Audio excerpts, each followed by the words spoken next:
Bonjour à toutes et à tous.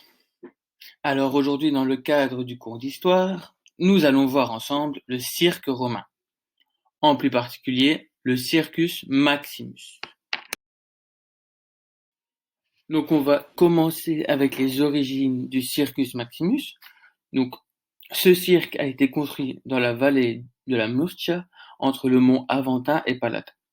D'après Tite-Live, les premières pierres ont été mises sous le règne de Tarquin l'Ancien vers le VIe siècle avant Jésus-Christ.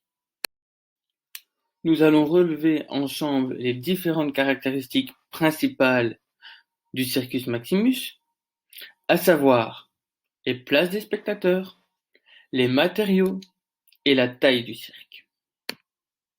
La construction a été réalisée dans le but d'accueillir 150 000 personnes. Cependant, le cirque a connu de nombreux travaux, notamment sous l'ère de César et d'Auguste, et pouvait accueillir au final presque 300 000 personnes sous l'époque de Trajan. Le cirque a d'abord été construit avec des sièges en bois. Mais au IIe siècle après Jésus-Christ, les gradins supérieurs étant encore en bois se sont écroulés et cela a fait 1100 morts.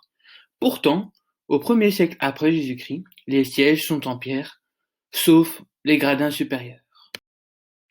Ce cirque mesure 600 mètres de long et 225 mètres de large. Par ses dimensions, on se rend bien compte de sa grandeur. C'est le cirque le plus grand de Rome et de l'Europe également. La loge impériale, avec la petite flèche qu'on peut voir, se situe au pied du Palatin. Au Circus Maximus, on ne savait pas s'ennuyer sur une journée. Pourquoi? Car sur une journée, on pouvait avoir 24 courses de chars. Donc le but était de réaliser 7 tours de piste.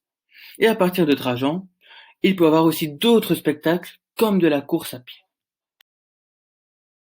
Oui, donc voilà, à l'heure actuelle, il reste peu de vestiges du Circus Maximus. On peut seulement voir l'immense esplanade qui a toujours cette forme qui était déjà présente durant l'Antiquité. Sur la petite photo de gauche, on peut le voir. Et on peut apercevoir aussi, à l'heure actuelle, encore quelques vestiges de gradins sur la photo de droite, par exemple. Je vais donc terminer par deux petites anecdotes. Donc voilà. Il s'agit d'une des plus grandes constructions sportives du monde. Et littéralement, Circus Maximus signifie le plus grand cirque. Et entre la légende de Romulus et la dernière course en 549 après Jésus-Christ, il y a eu 13 siècles de course.